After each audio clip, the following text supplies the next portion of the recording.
తాకట్లో ఉన్న మీ బంగారాన్ని విడిపించి ఆ రోజు ఆన్లైన్ రేటుకి కొంటాం. Sharma gold company. అసలు ఇప్పటి వరకు బయట ప్రపంచానికి తెలియని మిస్టీరియస్ టెంపుల్స్ ఏమైనా ఉన్నాయా? అసలు నీ దేశమే మిస్టీరియస్ దేశం తల్లి. ద్వారక నిర్మాణం ఎట్లా ఉండేదో తెలుసా? అక్కడ సిరామిక్ టైల్స్ మొత్తం అందరూ మగపిల్లలే అయితే ఒక్క ఆడపిల్లన్నా లేకపోతే ఎట్లా అంటే అదే పిండాన్ని మార్చి ఆయన ధర్మక్షేత్రే కురుక్షేత్రే సమవేత యుయుత్సవ ద్వారక ఉందని తెలిస్తే మహాభారతం కరెక్ట్ ఉన్నట్టే కదా. దాని కెపాసిటీ ఎంత ఉంటుందో ఆ లెక్కన. ఒక పురం అది. What is astra and what is shastra? 7 గ్రహాలు 2 ఖండన రేఖలు ఇవన్నీ ఉన్నాయని ఎట్లా కనుక్కున్నారు? వాళ్ళకి ఏ టెక్నాలజీ ఉంది నాకు చెప్పి. ఇప్పుడు ఈ ప్రపంచం మొత్తంలో నాశనం కాకుండా మిగిలి ఉన్నటువంటి ఏకైక జాతి, ఏకైక సంస్కృతి అఖండ భారతదేశం ఎలా ఉండేదండి? భరతవర్షే భరతఖండే మేరోహ దక్షిణ దిగ్భాగే. మరి ఇంతకీ అసలు రావణ లంక ఎక్కడుంది? లేదు.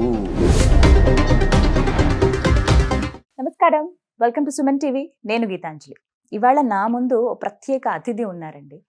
వారికి సంబంధించిన వీడియోస్ ఈ మధ్య కాలంలో నేను చూశాను. అసలు మాట్లాడుతున్నంతసేపు కూడా అలా మనం ఆ స్క్రీన్కి అతుక్కుపోతాం అంతే. వారు చెప్పే ప్రతి విషయం నిజమా అని ఆశ్చర్యానికి లోనవుతాము. ఇలా జరిగిందా అని మనకే అనిపించి నిజమే కదా అని మనమే రియలైజ్ అవుతాము. బట్ తెలుసుకోవాలి ఇంకా ఇంకా అనిపిస్తుంది వారు మాట్లాడే ప్రతి ఒక్కటి కూడా. ప్రత్యేకించి పురాణాల్లో అంటే మనం ఏన్షియంట్ హిందూ టెక్నాలజీ ఏ విధంగా ఉండేది, ఇప్పుడు మనం ఏవి వాడుతున్నాం, ఇంతకు ముందు కాలంలో టెక్నాలజీ ఎలా ఉండేది, అసలు మన పురాణాల నుంచి ఇతిహాసాల నుంచి మనం ఏం నేర్చుకోవాలి, ఎలా మన లైఫ్ స్టైల్ ఉండాలి, ఇప్పుడు మనం ఏదో ఈజీగా ఒక మాటలో చెప్పేస్తున్నాం కానీ అప్పటి రోజుల్లో అసలు ఎలా ఉండేవి, ఇవన్నీ కూడా మాట్లాడి లేటెస్ట్ నాకు తెలిసి ఇప్పుడున్న జనరేషన్ వాళ్ళందరికీ కూడా ఆయన ఒక డిక్షనరీ అయిపోయారు. ఆయన ఒక బెస్ట్ బుక్ అయ్యారనే చెప్తాను నేనైతే. వారే ది మదన్ గుప్తా. ప్రస్తుతం నాతో పాటు ఉన్నారు. ఇవాళ కూడా ఇటువంటి చాలా సున్నితంగా ఉన్న అంశాలే కావచ్చు, మన దగ్గర ఉన్నటువంటి కొన్ని సందేహాలే కావచ్చు, వీటన్నిటి గురించి వారి ముందు ప్రశ్నలుగా నేను ఉంచబోతున్నాను. మరి వారు ఎటువంటి సమాధానాలు ఇస్తారు, ఎలా మనల్ని ఇంకా అవేర్నెస్ క్రియేట్ చేస్తారు మనకు అనేది వారి మాటల్లో విని తెలుసుకుందాం. మదన్ గుప్తా గారు నమస్తే అండి. నమస్తే అమ్మా. కైలాష్ గురించి మాట్లాడతాం కాబట్టి కొన్ని వీడియోస్లో వాటిలో నేను విన్నాను సార్, చూశాను పర్టికులర్గా. కైలాష్ అంటే మనం శివయ్యగా కొలుస్తాం, కొంతమంది ఏమో అది ఏలియన్స్ ఉండే ప్లేస్ అని, లేదు అది ఒక పిరమిడ్ అని కొంతమంది, ఇలా రకరకాలుగా ఎవరి మాట వాళ్ళు ఎవరి వాదన వాళ్ళు వినిపిస్తూ వస్తున్నారు. అసలు అక్కడ ఏముంది అనేది ఒక పెద్ద క్వశ్చన్. పిరమిడా నిజంగా, లేకపోతే మహాశివుడే అక్కడ కొలువై ఉన్నాడా, అదొక కైలాస పర్వతంగా చూడాలా, లేకుంటే అక్కడ ఏలియన్స్ ఉంటాయా, ఏంటి? బౌద్ధులు దాన్ని భక్తిగా కొలుస్తారు, జైనులు భక్తిగా కొలుస్తారు, వైష్ణవులు భక్తిగా కొలుస్తారు, శైవులు భక్తిగా కొలుస్తారు. అండ్ అటు చైనాలో అంటే కమ్యూనిస్టులు తీసేయండిలే, వాళ్ళకి అసలు బుర్రలు ఉండవు అనుకోండి, మామూలుగా చైనా వాళ్ళు దాన్ని భక్తి భావంతో చూస్తారు. ఇందరికీ అది ఒక శ్రద్ధా కేంద్రం, రైట్? ఇప్పుడు మనం ఏలియన్ అని ఎందుకు అనుకుంటున్నారు? అక్కడ ఏలియన్స్ ఉంటాయని ఎందుకు అనుకుంటున్నారు? ఏలియన్స్ చాలా చోట్ల కనిపిస్తుంటాయి, చాలా చాలా చోట్ల కనిపించినట్టుగా మనకు కొన్ని కథనాలు ఇవి విన్నాం.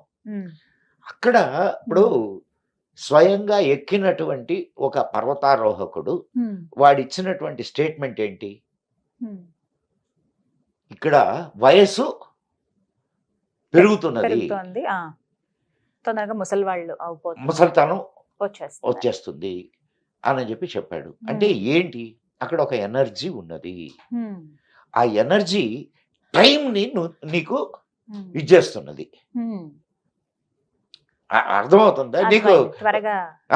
ఏజ్ అయిపోతుంది. సో అక్కడున్న ఎనర్జీని నువ్వు ఆరాధిస్తున్నావు. శివుడు దేనికి స్వరూపం? శక్తికే కదా.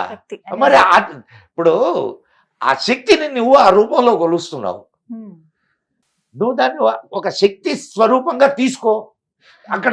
నువ్వు అక్కడ వెళ్ళినప్పుడు ఆ కాస్మిక్ ఎనర్జీ ఏదైతే ఉందో దాన్ని నీలోకి తీసుకోవడానికి ప్రయత్నం చేయి. ఇది ముఖ్యంగాని ఉమ్. అక్కడ ఏముందో నీకు ఎవరికి తెలియదు. నాకు నువ్వు నన్ను ప్రశ్నిస్తే నేను ఏమన్నా ఇప్పుడు ఇక్కడ నేను కళ్ళు మూసుకొని కూర్చొని హాస్టల్ ట్రావెల్ చేసి ఆడకెళ్ళి ఇక్కడ ఏముందని అంత చెప్పలేదు. శక్తి నాకు లేదు కదా తల్లి. ఉమ్. సో మన ఇప్పుడు బట్ మీకేమనిపించింది, మీరు విన్నారా ఇలా రకరకాలుగా ఉన్నాయమ్మా చెప్తున్నారు? చాలా దాని మీద చాలా కథనాలు ఉన్నాయి. ఎన్ని కథనాలు ఉన్నా ఏమైనా అది ఒక శక్తి కేంద్రం. శక్తి కేంద్రాన్ని ఇప్పుడు నువ్వు ఒక దేవాలయానికి వెళ్ళావమ్మా, అది శక్తి కేంద్రమే. అక్కడ నీకు కాస్మిక్ ఎనర్జీని రిసీవ్ చేసుకోవడమే, అవునా కదా? పాజిటివ్ ఎనర్జీని నువ్వు రిసీవ్ చేసుకోవడమే. ఇది కూడా అటువంటి ప్రదేశమే. వీటన్నిటికంటే ఎక్కువ ఎనర్జీ అక్కడ ఒకే చోట ఇదై ఉన్నది. దానికి రీజన్ ఏంటి, అది చెప్పగలవా? అక్కడే అంత ఎనర్జీ ఉండడానికి ఈ భూమండలంలో ఎక్కడా లేనంత శక్తి కైలాస పర్వతం దగ్గరే ఎందుకుంది? అది సెంటర్ ఆఫ్ ద మీన్ భూమికి సెంటర్ అని అంటారు దాన్ని. బహుశా దానికి సంబంధించినటువంటి సైంటిఫిక్ పరిశోధనలు ఇప్పటిదాకా ఏమీ జరగలేదమ్మా. ప్రయత్నించిన వాళ్ళు కూడా సాహసమేనా అది? వెనక్కి వచ్చారు కాబట్టి చేయలేకపోయారు. దాని గురించిన పూర్తి సమాచారం అయితే అంటే సైంటిఫిక్ ఇది అయితే మాత్రం ప్రస్తుతం దాకా లేదు. ఏదో తక్కిన వాళ్ళు ఇప్పుడు అది పిరమిడ్ అని లేకపోతే మానవ నిర్మితం అని కొందరు చెప్తుంటారు. ఇవి కొన్ని మనం విని మన నమ్మకం ప్రకారం మనం నమస్కారం చేసుకొని ఓం నమ శివాయ అనుకోవడం పోతా ఉంటుంది. కంటిన్యూషన్ అంటే మాలాంటి వాళ్ళకి ఇప్పుడు వచ్చిన ఈ సినిమాల ద్వారా ఈ జనరేషన్ వాళ్ళకి ఎక్కువగా తెలిసింది ఏంటంటే కల్కి ఈ సినిమాలో ఈ శంబాల గురించి చెప్పారండి. నిజంగా కైలాస పర్వతానికి దగ్గరలో శంబాల ఉందని, ఇలా ఇప్పటికీ ఇప్పుడు ఆ ప్లేస్ ఉంది, నెక్స్ట్ అంతా అక్కడ ఉండబోతోంది, ఆ సినిమాలో చూపించినట్టే జరుగుతుంది మాక్సిమం అన్నట్టు అన్నారు. నిజమా? అమ్మాయి ఇప్పుడు ఒక సినిమా అమ్మా, అది సినిమాలో అనేక రకాలుగా చూపిస్తుంటారు. ఇప్పుడు ఉందా అండి అసలు ఒక ఫ్యూజన్? ఒక ఇప్పుడు శంబాల అని ఒక ప్రదేశం ఉంది అనేది ఒక మన పురాణ కథనం. ఎందులో రాసింది సార్ శంబాల? నీకు దీంట్లో మన కల్కి పురాణంలో ఉంది. కల్కి పురాణంలో ఉంది. అక్కడే కల్కి పుడతాడు అనేది, విష్ణు యశస్సు అనే ఆయనకు పుడతాడు అనేది. సరే, అయితే ఇంకొక కథనం కూడా ఉంది. ఇప్పుడు యూపీలో గొడవలు జరుగుతున్నాయి కదా, సంబాల్ అని ఇప్పుడు యూపీలో గొడవలు జరుగుతున్నాయి. యూపీలో సంబాల్ అని ఉంది, అది కూడా కల్కి ప్రదేశం అని. కల్కి టెంపుల్ ని నాశనం చేసి అక్కడ మసీదు కట్టారని ఇప్పుడు ఆ గొడవలు అయ్యాయి అక్కడ. సో అయితే నేను చదువుకున్న నా దీని ప్రకారం అటువంటి ప్రదేశం ఒకటి ఉన్నది అక్కడ, కానీ అది మానవ నేత్రాలకు కనిపించేటటువంటిది మాత్రం కాదు. కనపడదు. అది ఇట్స్ ఎ హైడెడ్ ప్లేస్. అక్కడ ఏజ్లెస్ గా ఉండేటటువంటి వాళ్ళు అనేక మంది అక్కడ, అంటే ఋషులు తపస్సు చేస్తూ ఉంటారు. వాళ్ళకి ఇప్పుడు ఉంది అంటే, కానీ మనకు మాత్రం కనిపించదు. మనం అక్కడికి చేరుకోవాలంటే యుగాంతం అవ్వాల్సి అంటారా? యుగాంతం కాదు, అక్కడికి వెళ్ళే వాళ్ళు ఉన్నారు కానీ వాళ్ళు చెప్పరు. వెళ్ళేవాళ్ళు ఉన్నారు, వెళ్ళి వచ్చిన వాళ్ళు ఉన్నారు. కొన్ని సంఘటనలు ఉన్నాయి. కాశీలో ఒక స్వామీజీ, అంటే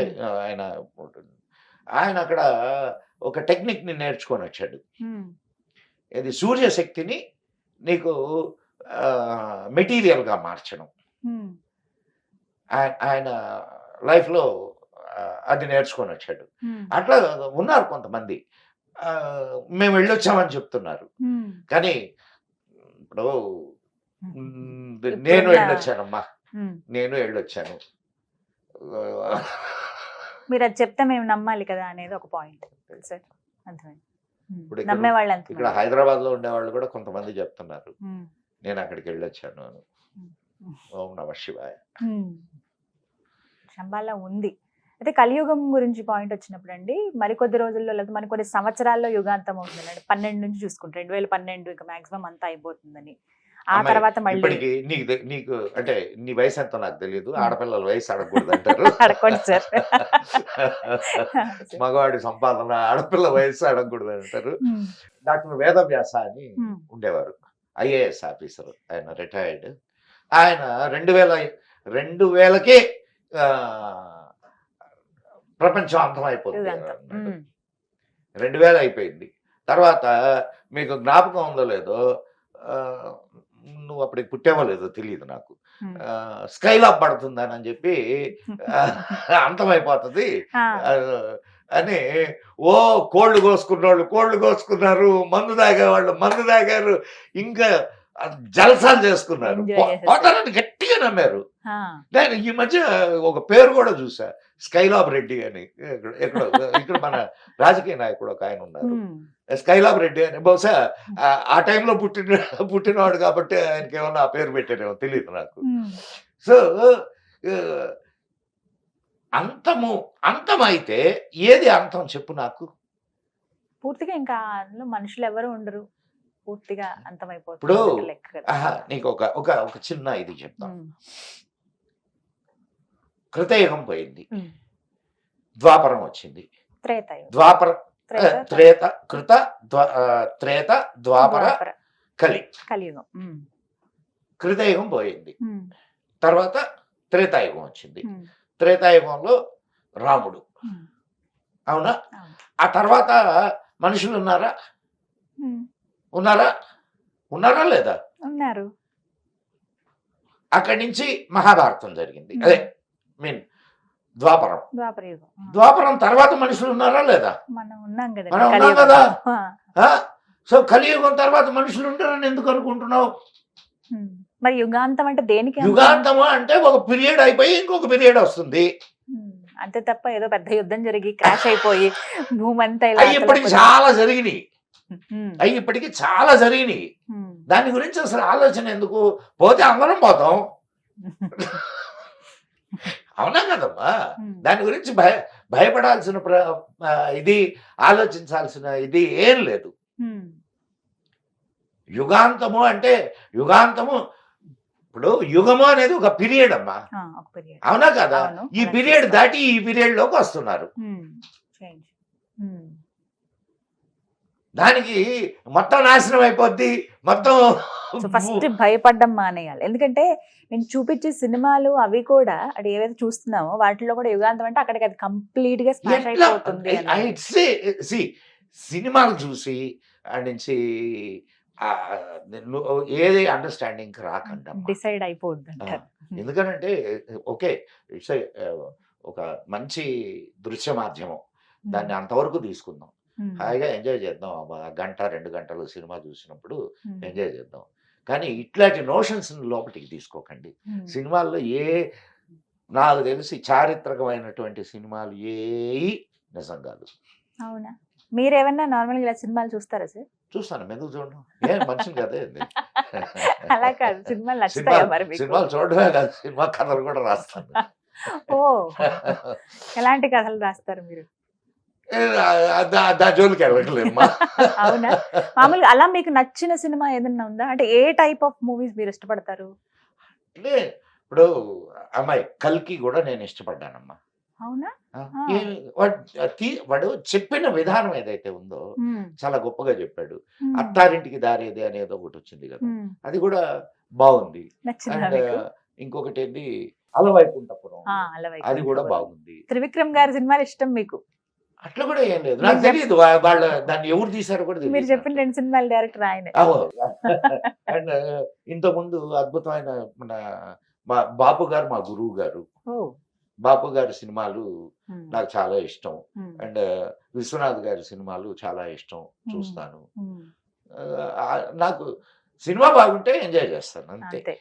ఓల్డ్ హిందీ మూవీస్ మామూలుగా మీ ఇంటర్వ్యూస్ అవి చూసినప్పుడు వేదాల గురించి చాలా చక్కగా వర్ణించేవాళ్ళు. అయితే కామన్ పీపుల్ కి అర్థమయ్యేలాగా 4 వేదాలు అసలు ఏముందో చెప్పండి సార్, క్లుప్తంగా. వివరంగా అవసరం లేదు, క్లుప్తంగా అసలు ఏ వేదం ఏం చెబుతోంది, ఇది ప్రజలకు ఎంతవరకు అవసరం, ఏం అమ్మాయి, నేర్చుకోవచ్చు? నీకు వేదము అంటే విద్ హ్మ్, విద్ అంటే విద్య, హ్మ్, విద్యలో నుంచి వచ్చినటువంటి హ్మ్, ఇదే విద్య. హ్మ్, వేదము అంటే ఏంటి? హ్మ్, విద్య. హ్మ్, ఓకే, అంటే చాలా సింపుల్ గా తీసుకుందాం. హ్మ్, 4 వేదాలు. 4 వేదాలు ఎక్కడి? హ్మ్. వ్యాసుడు విభజించాడు 4 వేదాలుగా. వేదవ్యాసుడు ఆయన రచించినవి. హ్మ్, అంతకుముందు హ్మ్. అంతకుముందు అదంతా ఒకటే, ఆ, మొత్తం కలిపి ఒకటే వేదం ఉండేది, ఒకటే ఉండేది. వ్యాసుడు విభజన చేశాడు. విభజన చేశాడు. హ్మ్, సో నీకు హ్మ్, ఏ వేదం ఏం చెప్తుంది అని అంటే, నీకు అదే మన ఋగ్వేదంలో ఉండేటటువంటి అనేక మంత్రాలు హ్మ్, యజుర్వేదంలో ఉన్నాయి, హ్మ్. సామవేదంలో ఉన్నాయి, అథర్వణ అథర్వణ వేదంలో వేదం. ఉన్నాయి. హ్మ్, అంటే చాలా చాలా మంత్రాలు. హ్మ్, అయితే వేదాలకు ఉన్నటువంటి ప్రత్యేకత ఏంటంటే హ్మ్, అవి సౌండ్ బేస్డ్. హ్మ్, మన వాళ్ళు సౌండ్ ఈజ్ అన్ ఎనర్జీ అమ్మా. హ్మ్. నువ్వు ఇది ఇది గుర్తుపెట్టుకో, సౌండ్ ఈజ్ అన్ ఎనర్జీ. ఇప్పుడు ఒక మంచి సంగీతం విన్నావు, హ్మ్. వింటే ఏమనిపిస్తుంది నీకు? మనసంతా హాయిగా. హాయిగా రిలాక్స్డ్ గా ఫీల్ అవుతాం. ఆ? హ్మ్. ఒక ఆ, ఏదో మన డబ డబ డబ డబ డబా అనే ఒక శబ్దం విన్నావు, అప్పుడు అండ్ మనం మంచి మూడ్ లో ఉంటే ఓకే, ఎగురుతాం వాటితో ఏదైనా పాటుగా. అట్లా కానీ కాదు, లేకపోతే ఒక భయంకరమైనటువంటి శబ్దం విన్నావు అది మనకి రిఫ్లెక్ట్ అవుతుంది, మనం అలాగే ఉంటాం. హ్మ్, అంటే energy is affecting you, sound energy is అవును. Affecting you. హ్మ్, వేదంలో హ్మ్, నీకు శృతి ప్రధానమయ్యి హ్మ్, ఉదాత్త అనుదాత్త స్ఫురిత స్వరాలతో వాటిని చదువుతారు. హ్మ్, నువ్వు ఒక్కొక్క విధానంలో చదివితే హ్మ్. ఒక అర్థాన్ని ఇస్తాయి. మ్మ్. సాంస్క్రిట్ ఉన్నటువంటి గొప్పతనం అది. హ్మ్, సాంస్క్రిట్ ఇప్పుడు ఆ, నీకు ఇది ఇట్లా చెప్తే నీకు బాగా అర్థం అవుద్ది. Hmm. అంటే అర్థం కావడానికి చెప్పండి. ఇప్పుడు ఆ, మేధ Hmm. మేధ అనేది మేధ. ఒక ఆ, ధాతు, శిలపు. Hmm. అశ్వమేధ యాగము. Hmm. ఇప్పుడు అశ్వమేధ యాగము అనగానే ఏమనిపించింది చెప్పు? రామాయణం గుర్తొచ్చింది. ఆహా, అశ్వమేధము అంటే Hmm. గుర్రాలకు సంబంధించి. గుర్రాన్ని Hmm. చంపేయడం, ఆ, ఇది కదా. మదనం. Hmm. ఆ? కానీ మేధ అంటే మేధాశక్తి. మేధాశక్తి, Intelligence. Hmm. పెంపొందించు, Hmm. జ్ఞానము, Hmm. ఇవన్నీ అర్థాలు ఉన్నాయి మేధ అనే పదానికి. Hmm. మేధ అనేది సరస్వతీదేవికి ఇంకొక పేరు. Hmm. ఇప్పుడు చెప్పు నాకు, అదే మరి అది ఎలా కనెక్టింగ్? ఇప్పుడు నువ్వు అశ్వమేధ యాగము, అశ్వము మేధ.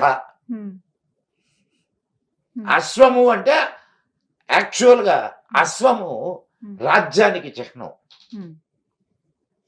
అశ్వము రాజ్యానికి చిహ్నం. అశ్వమేధము అంటే రాజ్యమును పెంపొందించు, పెంపొందించే యాగం. అయితే కొన్ని విన్నాను నేను, గుర్రం ఎక్కడ దాకా పరిగెడితే ఆ రాజ్యం అంతా అక్కడ దాకా అది పెంపొందించడమే కదా, అది అంతవరకు రాజ్యాన్ని పెంపొందించడం. సో ఇప్పుడు నీకు అది క్లారిటీ వచ్చిందా? అట్లా వేదాలకు సంబంధించినంత వరకు, వేదాలకి ఇప్పుడు దాకా ఎవ్వరూ భాష్యం రాయాల. ఎవరో ఒకరు ఇద్దరు ప్రయత్నాలు చేశారు కానీ ఏఈ కరెక్ట్ కాదు. మరి సాధారణ వ్యక్తులుగా ఎలా అర్థం అవుతుంది?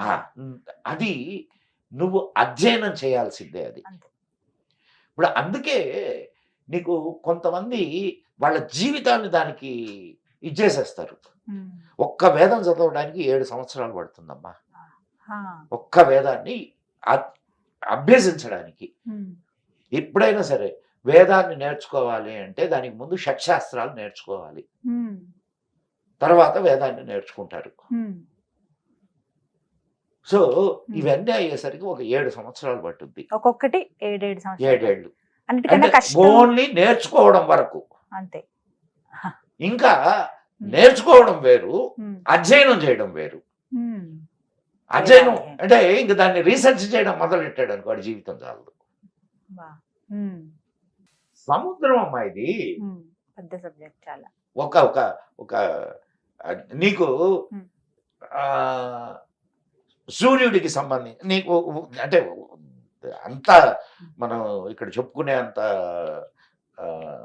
మీకు చెప్పే అంత నాలెడ్జ్ నాకు అయ్యో. లేదు. అండ్ కాదు కాదు నీకు ఉదాహరణకు మాత్రం చిన్న Example. ఏం చెప్తాను. ఆ, సూర్యుడికి సప్తవర్ణాలు, సూర్యుడి నుంచి సప్తవర్ణాల వెలుగులు వస్తున్నాయి. ఇది సైన్సా కాదా? సైన్సే. సూర్యుడి చిన్నప్పటి నుంచి చదువుకున్న కిరణాల్లో science. 7 రంగులు ఉంటాయి అనేది సైన్స్ కదా. మరి అది ఋగ్వేదంలో మంత్రంలో ఉంది. వేదంలో ఆల్రెడీ ఉంది ముందుగానే. అండ్ అయ్యా హాని చేసే నీ కిరణాల నుండి మమ్మల్ని కాపాడు. 7 రంగుల్ని చెప్పిన వాళ్ళే ఇది కూడా చెప్పారు. ఏమని? అయ్యా హాని చేసే నీ కిరణాల నుంచి మమ్మల్ని కాపాడు. సూర్యుడి కిరణాలు హాని చేస్తాయా? చేస్తాయా? మరి ఎందుకు అలా ఉంది? ఎందుకు అలా రాసింది? అల్ట్రా వైలెట్ కిరణాలు హాని చెయ్యవు. ఆఫ్ కోర్స్ చేస్తాయి. అది సైన్స్ కాదు. సో ఇట్లాంటివి చాలా ఉన్నాయి. అంటే ఇవన్నీ అందులో ఉన్నాయి. అంటే అండ్ నువ్వు జీరో మనకు ఈయన ఆర్యభట్టు కనుక్కున్నాడని చెప్తాం. వేదాల్లో ఉన్నాయి జీరో గురించి. ఇప్పుడు మన ఎందుకు ఉపనిషత్తుల్లో పూర్ణాత్ పూర్ణముదచ్యతే పూర్ణస్య పూర్ణమాదాయ పూర్ణమేవావశిష్యతే, పూర్ణము శూన్యము ఏది కరెక్ట్ చెప్పు? పూర్ణం అన్నా మనకి ఇలాగే అనిపిస్తుంది. అంటే కంప్లీట్ పూర్ణం అంటే, శూన్యం అంటే ఏమీ లేదు అని కదా. కంప్లీట్. సో రెండు జీరోలే. పాజిటివ్ గా ఆలోచిస్తే పూర్ణము, నెగిటివ్ గా ఆలోచిస్తే శూన్యం. అంటే ఆ వేదాల్లో ఉన్నటువంటి ఆ సంస్కృతి అదంతా కామన్ పీపుల్ ఎవరైతే ఉన్నారో వాళ్ళకి అర్థం కాదు కాబట్టి సరళ భాషలో చాలా మందికి దగ్గర చేసే ప్రయత్నం చేశారు. కానీ అవి అంటే చాలా మంది రాశారు.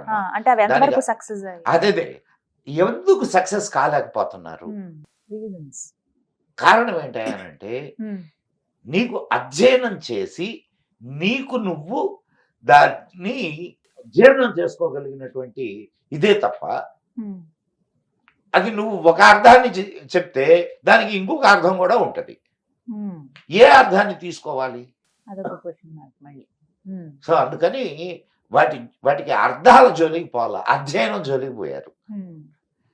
ఇప్పుడు అనేక శాస్త్రాలు మనకి ఇది ఈ జ్యోతిష్యము అంటే ఖగోళ శాస్త్రం, జ్యోతిష్ శాస్త్రము అంటారు దాన్ని. జ్యోతిష్ శాస్త్రం నీకు దాని ఉపవేదం, దాంట్లో నుంచి వచ్చిందే అది. మరి ఇందాక అనుకున్నాం కదా ఇవన్నీ ఈ గ్రహాల ఇదంతా మేము వేదాల నుంచే తీసుకున్నామని చెప్తున్నారు వాళ్ళు రాసినటువంటి శాస్త్రం. మరి ఇప్పుడు అవి వేదాల్లో ఉన్నట్ట కాదా? ఉన్నాయనే కదండి. వాళ్ళకి అది అందింది, ఇంకొకళ్ళకి ఇంకొకటి అందింది. వేదాలలో నావల గురించి నేను రాసున్నా, నేను ఒక ఎపిసోడ్ చేశా, నాకు అది అందింది, అది తెలిసింది నాకు. ఇది వేదాల్లో నావలు ఉన్నాయని, అంటే నా యాంగిల్. సో అనంతంగా ఉంటుంది మనకి, ఏది మనం సెర్చ్ చేస్తే అది దొరుకుతుంది వేదాల్లో. జ్ఞానము పారామీటర్ ఉందా? దానికి ఎందుకు ఉంటుందండి, ఒక్కొక్కరికి ఒక్కొక్కలా ఉంటుంది. ఎంత ఉంటది? ఎంత ఉందా? ఎంత ఉందా? ఎంత ఉంది జ్ఞానము? అది చెప్పలేం కదా. జ్ఞానము అనేది ఎంతో, వేదము అనేది కూడా అంతే. వేదాల్లో వేదము జ్ఞానము కాబట్టి అర్థమైందా? సో అనంతమైనటువంటి విజ్ఞానం అది. అనంతమైన విజ్ఞానాన్ని మనకు ఓపిక, ఇప్పుడు దాన్ని ఏమంటారంటే ఇక్షు సముద్రం. ఇక్షు సముద్రం అంటే చెరుకు రసం సముద్రం. ఇక్షు అంటే చెరుకు, ఇక్షు సముద్రం. దాంట్లో నీ కడుపు పట్టినంతే తాగగలవు తప్ప అంతకు మించి చేయలేగా. సో ఇక్కడ జ్ఞానంలో కూడా నీ శక్తిని బట్టే మాత్రమే నువ్వు దాన్ని గ్రహించగలవు, ఏదైనా కానీ. అవునా కాదు? మించి చేయలేము. సో వేదాలకు సంబంధించినంత వరకు మనం ఎంతవరకు దాన్ని అంటే కామన్ పీపుల్ వేదాలను చదవటం కానీ అవి అభ్యసించడం అవుతుందా అండి? కేవలం చూడమ్మా, ఉమ్, వేదాలని దర్శించినటువంటి ఋషుల్లో చాలా మంది కామన్ పీపులే. ఉమ్, అంటే కామన్ పీపుల్ అన్కామన్ పీపుల్ అయ్యారు. ఉమ్, ఉమ్, మ్, ఆ, వేదం చెప్పేది ఏమిటి? మనిషి మనిషి కావడం ముందు. ఉమ్. మనిషి మనిషి కావాలా, ఉమ్, మనిషి మహనీయుడు కావాలా, ఉమ్, తర్వాత స్టెప్ ఉమ్, మనిషి మహాత్ముడు కావాలా, ఉమ్, ఆ తర్వాత మనిషి దేవుడు కావాలా. ఇది వేదం చెప్తుంది. ఉమ్. ఈ 4 వేదాల్లో ఉన్నది ఇదే. సో మంచి అది ఎలా అర్థం చేసుకుంటారనే దాన్ని బట్టి ఉంటుంది. మీరు అన్నారు కామన్ పీపులే అభ్యసించారు అని, బట్ ఇవాళ రోజుల్లో ఎవరైనా అలా అమ్మా, ఇప్పుడు అభ్యసించారు. నువ్వు ఏమి తెలియనప్పుడు ఆ. ఒక కామన్ గర్ల్ ఉమ్, కొంత తెలిసింది, ఉమ్, లిటిల్ ఇంటెలెక్చువల్ గర్ల్, ఉమ్, ఇంకొంచెం తెలిసింది, షీఈస్ అన్ ఇంటలెక్చువల్. ఉమ్, అవునా కదా? ఉమ్, నువ్వేగా ఉమ్. కామన్ గర్లే తెలుసుకున్న కదా. దాన్ని బట్టి. Yes. సో ఇలా ఉంటుంది అనమాట. బట్ ఇంకా పూర్తిగా మాట్లాడదాం వీటి గురించి ముందు ఎపిసోడ్స్ లో. అసలు ఏంటి, ఏ వేదం ఏం చెబుతోంది, ఎందుకు మనం అది చదవాలని కానీ ఎందుకు అభ్యసించాలి, దాని ద్వారా ఏం నేర్చుకోవచ్చు అని చాలా చక్కగా చెప్పారు sir. Thank you so much for your time. నమస్కారం. ఓం నమః శివాయ.